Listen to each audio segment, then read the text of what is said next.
friends of YouTube, my name is Lorien, and for those who don't know me, I'm an eclectic witch. I'm a crystal healer, I teach meditation, I do tarot readings as well, and I'm also very keen on astrology. So this reading is going to connect to the sign of Sagittarius for the month of May 2015. With these readings, this is my first batch actually, I just look at the general feel of what's coming up throughout the month and see if I can get any particular messages or themes that you may have to look out for in general. If you don't actually pick up on anything that seems relevant to you, that's absolutely fine, because not all of you will be on the same vibration. So may get some more messages about that in other months, but for now, if it's not for you, don't worry.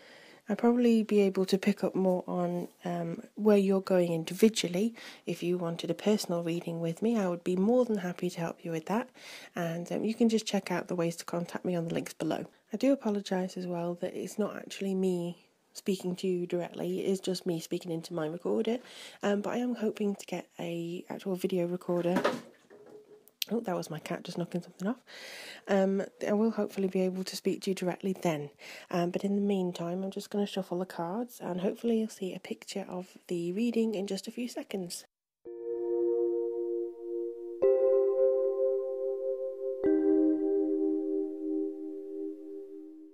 Okay, Sagittarius, so you should be seeing the current layout for your month of May. In general, it looks quite interesting, I would say. I'm using the Gilded Tarot. It's a deck that I absolutely love to use. It's done about 500 or so readings with me, so it's a bit tattered now, but still got the energies very strong. It knows me very well.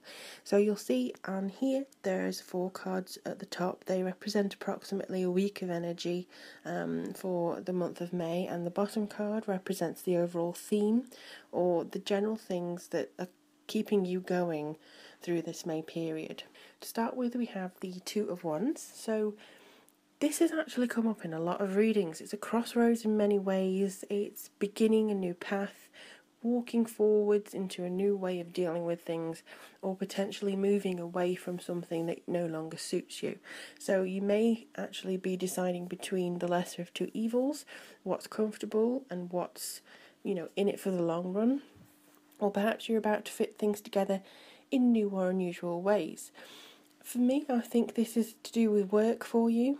It looks like it's going to get a lot smoother, and if you are looking for employment, you should be about to find the right fit. Don't let anybody knock you off your stride, because I feel that you're more together and balanced than you might realise work-wise. It will be important for you to keep your balance in every way that you can.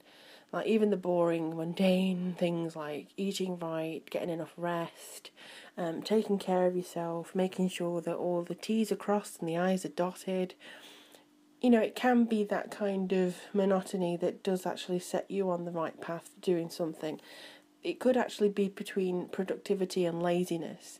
So taking the easy way out or actually pushing forwards and doing what might be difficult but better for you in the long run. So it will be important to do that. Like if you are actually using this time to be proactive and get this travelling done, get these projects done, it'll be very helpful to you. And the Two of Wands also indicates a partnership.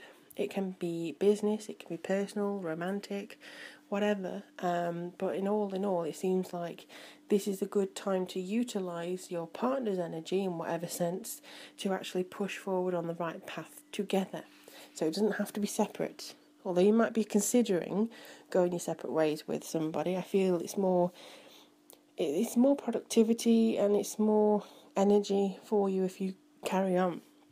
Because when the Sun card shows for you, this is in the second week, it's a sign that you are likely to find yourself feeling a bit more free than you have in a while, maybe even years.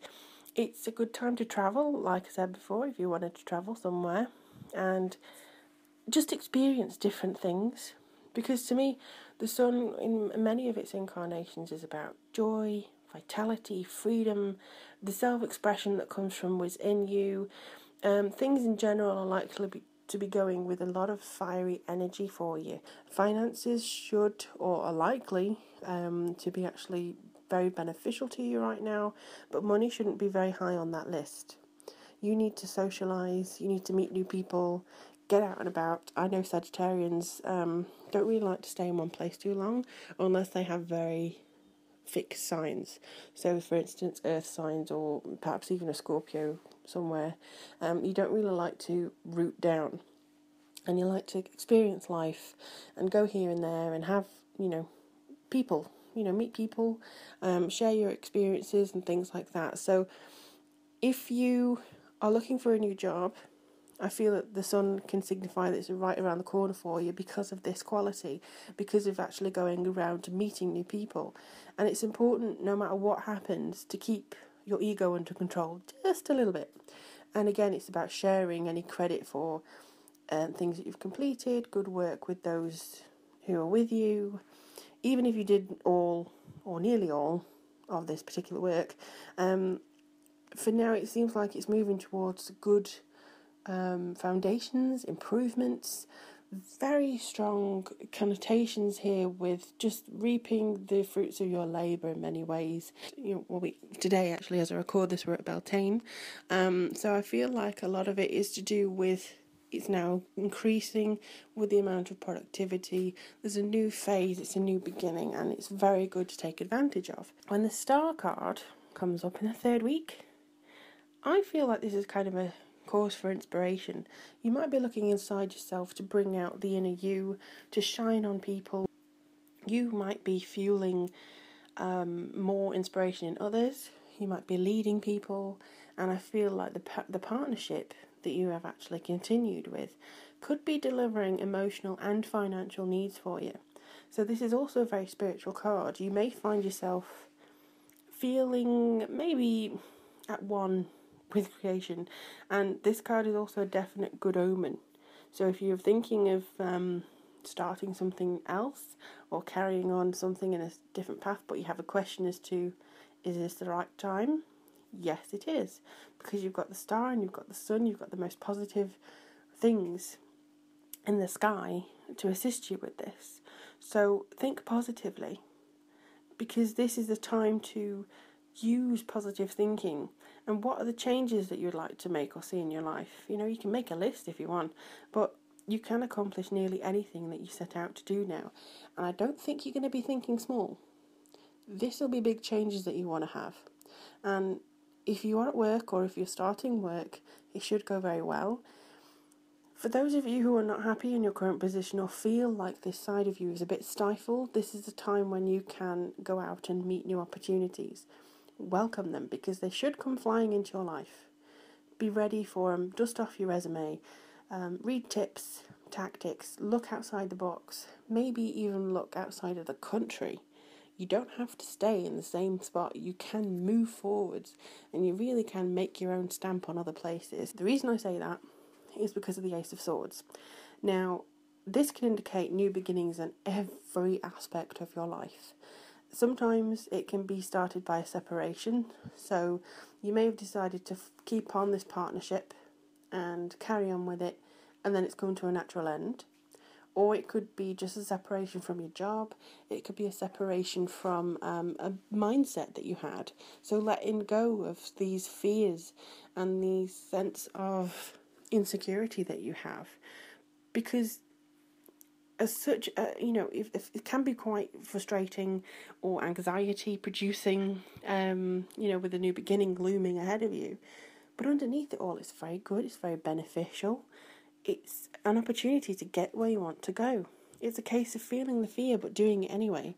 Gulp down any insecurities or worries that you may have, because in general, this card calls on you to not be afraid to make a leap. Bravery is called for, and if anything, I know Sagittarians can be very brave. You can also be very brazen.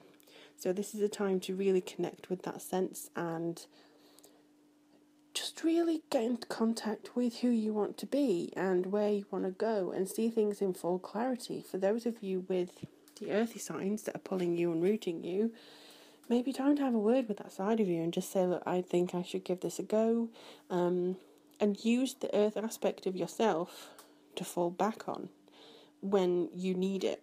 Because when the Three of Wands appears, you are likely to find that your finances are going much better, because this is the base card. In fact, this can be the month that your proverbial ship has come in. Look at it, he's standing there, he's done the Two of Wands, so the the start of the month, you know, you're going through the motions, and then the Ace of Swords is a separation. I feel this is more likely moving into June for you, because it refers to work. So very extremely positive. Give yourself some credit. Really do. Again, if you're looking for work, this seems like you're welcoming in such a big opportunity that it's really going to change the way you even look about yourself, because you've got a lot of stuff to be proud of here. Even if you haven't seen the rewards that you might expect, or if you're still looking for the work, you will find a position that is going to be a lot better. So hold your head up high. You have a lot that you can bring to the table, and this very much seems to be a month of promise overall. A lot of work to be done here, and a case of it will be what you make of it. In many ways, it's something that you can hold on to. It's something that you can use to guide yourself onto something a lot better. So stick with it. Stick on the path you're going for the minute. Stick on this sort of route, even though it might not look as shiny or as easy as the other one. You'll know when it's time to let go. And look forward to June, because I'm certainly looking forward to June to read for you. And I am encouraging people to come back and actually share what happened. So this seems to be a very good month for you to change, and I would love to know exactly what happens for you. Again, if you want a personal reading with me, just email me or look at the Etsy shop and the links below. I also have a Facebook page that I post random stuff every now and again. But for now, my Sagittarius lovelies, I will love you and leave you, and I will look forward to reading for you next month.